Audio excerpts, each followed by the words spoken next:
Hey everybody, Michael Park here for CreativeCow.net. Now a few years ago, I put out a Master Series DVD using trapped code particular called Practical Particles.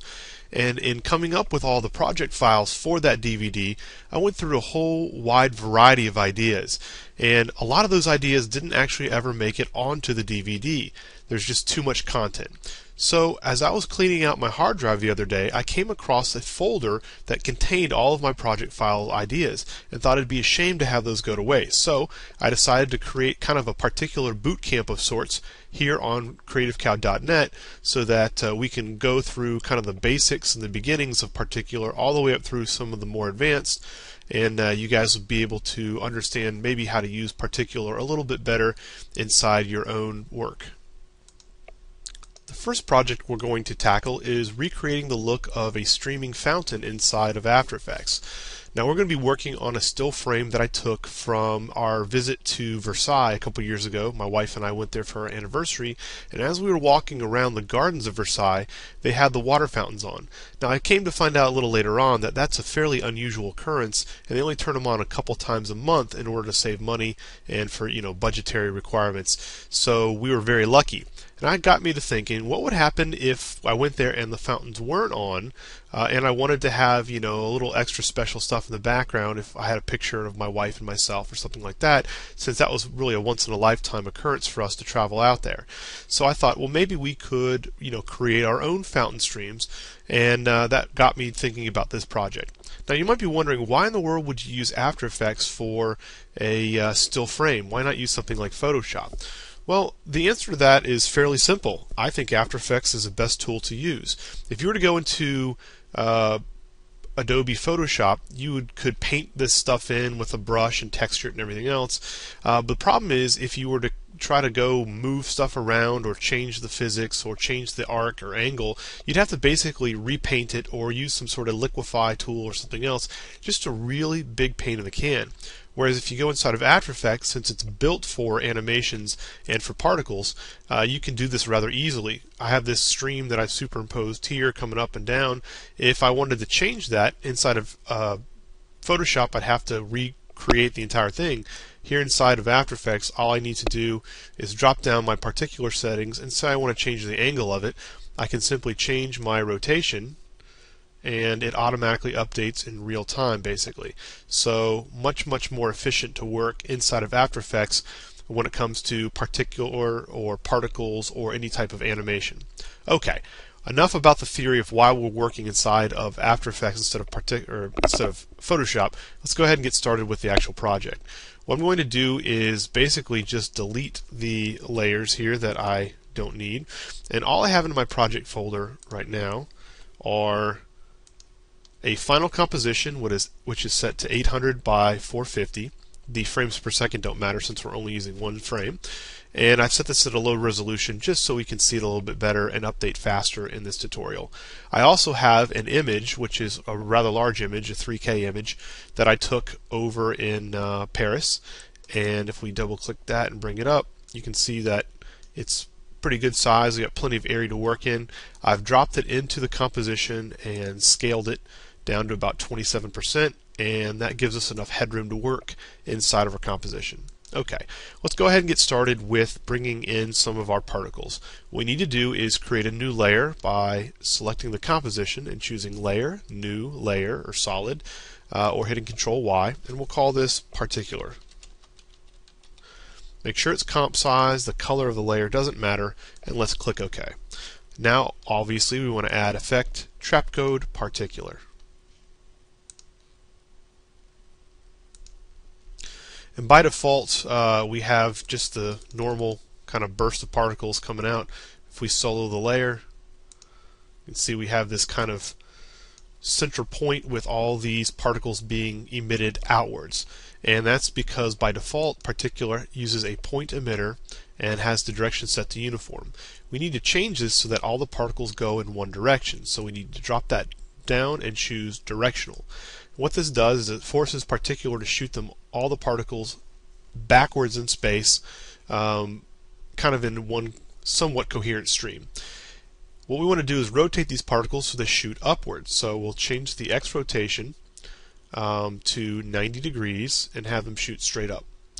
Now, we also see that they're fanning out a bit, and that's because by default we have a directional spread of 20%. This controls how wide they disperse or how closely they stay together. And we want a fairly coherent stream, so we'll set that to about 1. We might even pull that down a little bit more later on depending on the other settings that we have. We also want this to kind of shoot to the side, so let's change the Y rotation a little bit and have it shoot maybe about 25 or 26 degrees, so it kind of shoots off up to the fountain where we want it to. Now if we turn off the solo, we can reposition the layer, and there's a couple ways to do this. You can either grab this little center point here and move it around, or if you want to manually dial in your direction or your position, you can move the sliders or click and type, or you can use this little targeting button here and click that once, and you can move it around in your scene, pick exactly where you want that to start, and left click again, and it'll line it up. Okay, next thing we need to do is to change the physics a little bit of our stream here. By default we have the particles being emitted at a velocity of 100, which is fairly slow, with a velocity random of 20. Let's turn the velocity random down so that all the particles have the same velocity, which will make it easier to dial in our arc with gravity. Now, speaking of gravity, we need to do a little dance here between the velocity and the gravity settings down here in the physics. And what we're going to do is we're going to dial up the velocity and dial up the gravity till we get the arc that we're looking for. I'm going to try to mimic the real world velocity as best I can. So, this, in order to have fountains, you need water shooting out at a fairly high rate. So I'm going to increase the velocity up fairly high, maybe around 1,000, and then I'm going to pull the gravity up till I get the right look that I want. So about 850. So now we have a nice arc going on here shooting over. Now, as you'll notice, we have a perfect arc, and that's because we don't have any real-world physics like, air resistance or anything like that dialed in. And with particular, we can go ahead and simulate that a little bit, because what would actually happen is you'd have the water shooting up at a high velocity, you'd have it interacting with the air and actually slowing down and falling back down to the fountain, and it would fall down at a little steeper angle than it goes out due to the decrease in velocity. So what we can do is twirl down the air physics here, and you can see we have a little twirl or dialog box here for air resistance, and we can pop that up to maybe about 0.4, which will create that arc we have where it goes up and kind of comes down. But when we do that, we get a little bit of or it goes a little farther because it's not dropping as fast because of the gravity. So we can increase the gravity a bit till we get the look that we want, and keep playing with these settings, maybe 0.5, till we get the arc. And I think that looks pretty good, pretty realistic. The next thing I want to do is to change the life of the particles so that they end close to one of the tiers where we want them to basically stop. So let's come up here to the particle settings, twirl those down, and by default the life is set to 3. Let's dial that back until we start getting rid of the particles, and depending on where you want this to end, if you want this to end on the second tier here, you can dial this back manually to maybe 1.15 or maybe 1.1. That's not quite enough. 1.125, which gets us pretty close. And we can leave it at that. Another thing you can do is, if it's not absolutely perfect, you can duplicate the bottom layer here, which is our scene. We can basically pop it above and take the pen tool and just quickly mask out the section here that we don't want the particles to go down through. We want this to all be behind. And now if we overshoot it a little bit, that's no problem because we have the fountain masked in front of it, and as long as we don't go too far, actually we need to move this that way. As long as we don't go too far, this mask will catch any stray particles. So There we go. Now you might be wondering, why don't we just do this and not worry about the life? Well, there's a good reason for that, and that's because a lot of the things inside of the particular dialog box here have to do with the age of the particles. For example, if you were to change the coloration of the particles from set color at birth to over life, you can see that we have a dialog box here for the color over life where it goes from red to blue, and we want that entire spectrum here on the particles so we have better control. If we had the particle life way up to where it was by default, which was like 3, you can see that we only get through the middle or the green spectrum, and the particles exist down below in the blue spectrum, so we don't get the full control that we have over the particles, and we get less definition utilizing these dialog boxes. So we'll just hit Control Z to undo that. Also, since we probably don't want this color over life, we'll just leave it at birth for the white particles. We will, though, change the size over life. So let's adjust the size down to maybe 1.25 and increase the size random so we get a little bit different size particles to 75. Let's increase the particles per second so we can see a little bit better, maybe to about 2,000 to start out with, so you get a nice coherent stream. And then what we can do is change the size over life using the same type of dialog box here, and when they come out they're fairly small, and then they kind of get bigger as they hit the air and spread out. So what we can do is left click and drag to create our own little curve here. So they start out smaller and then get bigger. There we go. Now another thing you'll notice is these start out at one small point, and that's not really how the fountain works. It's actually coming out of a volume. So what we can do is change the emitter type from point to sphere, and this will create a volume emitting the particles instead of just one point. And we can control the size of that volume by the emitter X, Y, and Z here. So if we dial these back to 10, 10, and 10, they will now come out of kind of a nozzle as opposed to a singular point. Let's go ahead and pull the size of these particles up a little bit so they look a little bit bigger. That's too much. Maybe try 2. That doesn't look too bad. And I want them to be a little bit more together over here. They're getting a little too broken apart. So what we can do is take that directional spread back from 1 to 0.5. And they stay together a little bit better. Okay, so now we have our particles basically set up. I want to add some shading to this. Now, Particular allows you a couple different types of shading in the shading dialog box. The first is a new feature inside of Particular 2.0, which allows you to use lights in your scene to shade. We're not going to do that because we don't have any lights and we don't need that. We're going to use the old version, which is Shadowlet, and we're just going to simply turn that on. When you do, you can see you've introduced some dark shadows to your particles. Let's change the way the particles are transferred, or change the transfer mode, which by default is set to normal, and I'm going to change that to add, which will brighten up the particles a little bit because it looks like most of these particles are going to be lit by the sun. We want to match this look as best we can. So now we have that to add. We can work on the shadows a little bit. Down here in the Shadowlet settings, you can see we have the color set to pure black, and I don't think anything in the scene is pure black, so let's adjust that more to a mid gray, and instantly you can see it works a lot better inside the scene.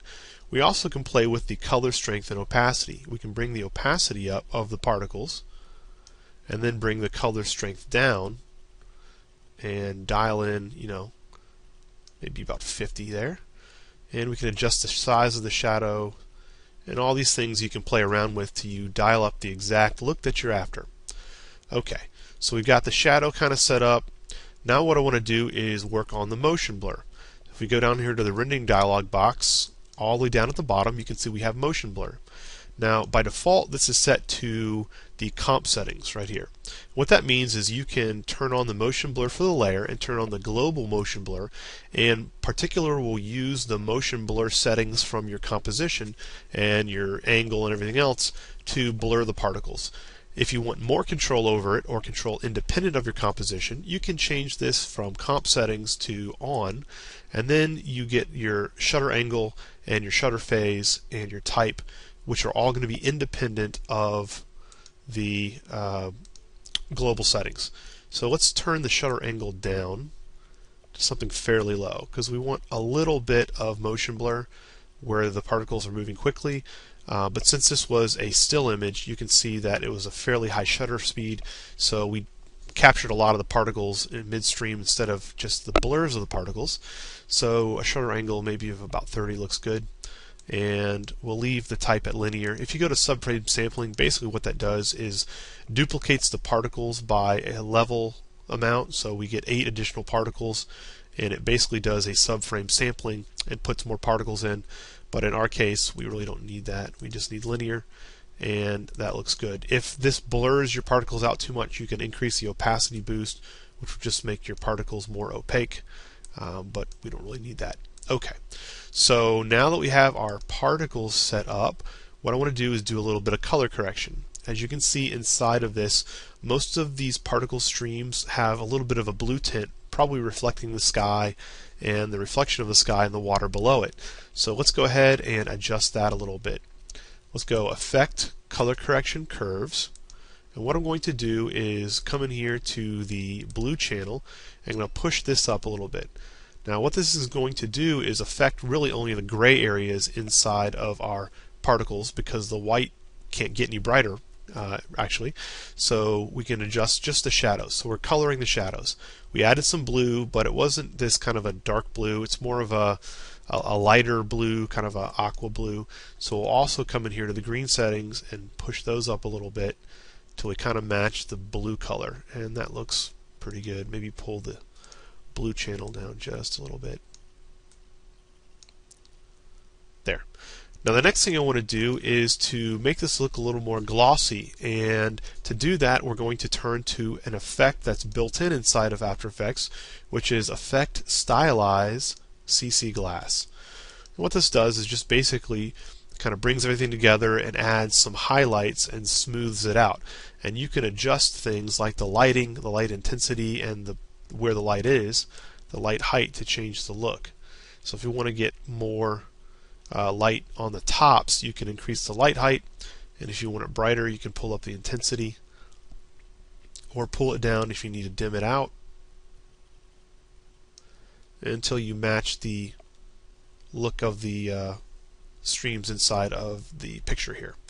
So that looks pretty good. I think maybe the particles are a little bit big coming in here, so we can go back to the particular settings and go back to our dialog box here and maybe just adjust this curve a little bit, make it a little bit flatter, and bring the size down to 1.5, and then we can increase the particles per second up to fill it in a little bit better. Okay, now another thing that's really nice about working inside of After Effects with particular for still frame is if you want to set up multiple points of particles being emitted or multiple streams, it is really easy.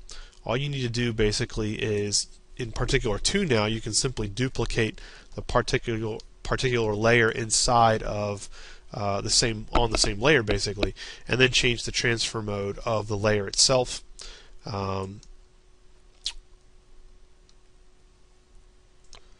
Right here in the transfer mode, you can set this to screen. And what this will basically do is to allow you to stack multiple instances of particular onto your image or on this layer, and then you can change the XY position, maybe shoot it out from over here, and we can change the angle by adjusting the Y rotation and pull it back, so now you've got streams coming this way, which looks pretty good. And you can, adjust some other things. Now, if we want to add a little more randomness into the particles, we can increase the velocity random so that they come out a little bit differently. And what this will do is increase the spray or the spread pattern here. It works a lot like the directional spread. However, if you want to show a little bit more fluctuation in the pressure coming out so that your particles kind of come out a little stronger and a little weaker, what that'll actually do is create more of a wave inside your particles. You can either do this through using the built-in turbulence, or you can simulate it fairly effectively using a little expression on your velocity. So if you alt-click the velocity stopwatch, you can simply type in a wiggle, open bracket, and maybe wiggle it twice a second for about 5, and hit enter.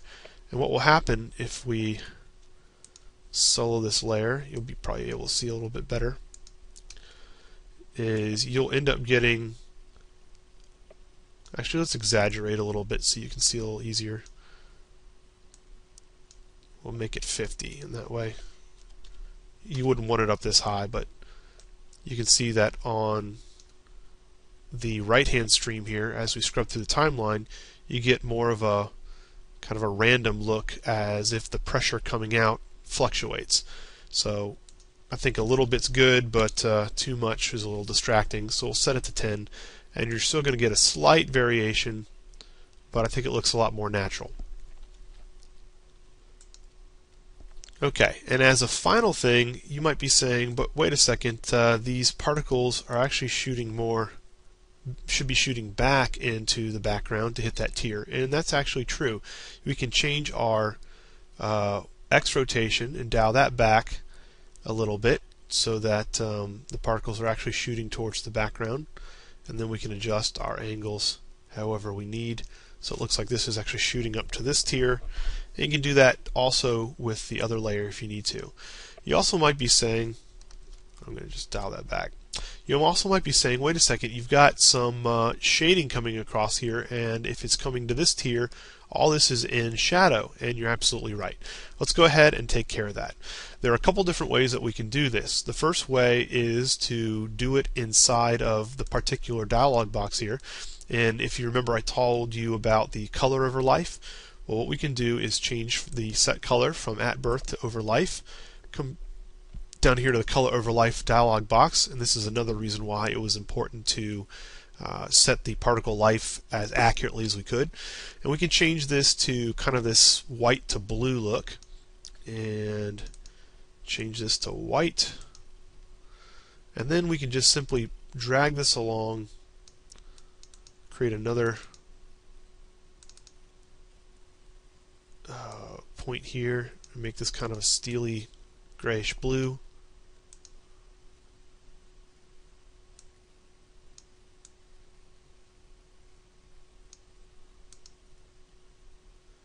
And change this one as well to more of a shadow color. And as you can see, we come in here and you start getting some shadows. If you do that though, you probably need to change your transfer mode to screen so that you don't have the additive properties of those particles. And we can probably even dial this back a little bit. That's a little much.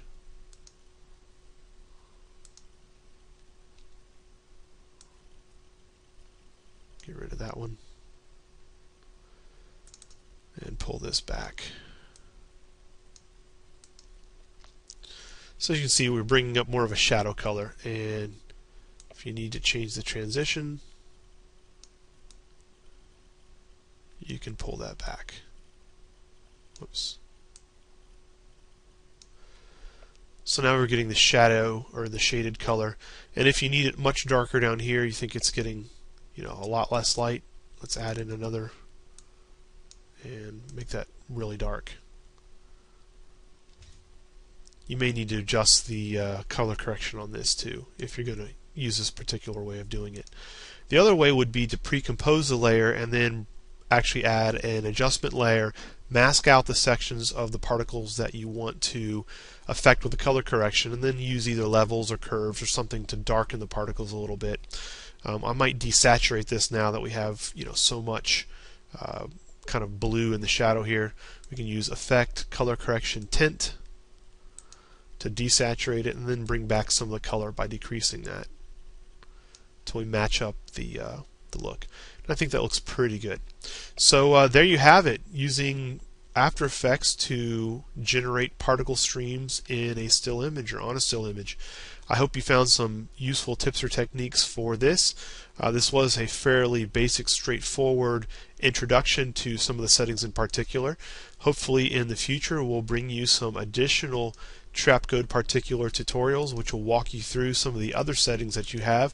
We'll start talking about auxiliary settings or auxiliary particles, changing around some of the physics settings from air, the differences between air and bounce, and a bunch of other stuff which will make you much more efficient in working with both After Effects and Trapcode particular. So until next time, this is Michael Park for CreativeCow.net.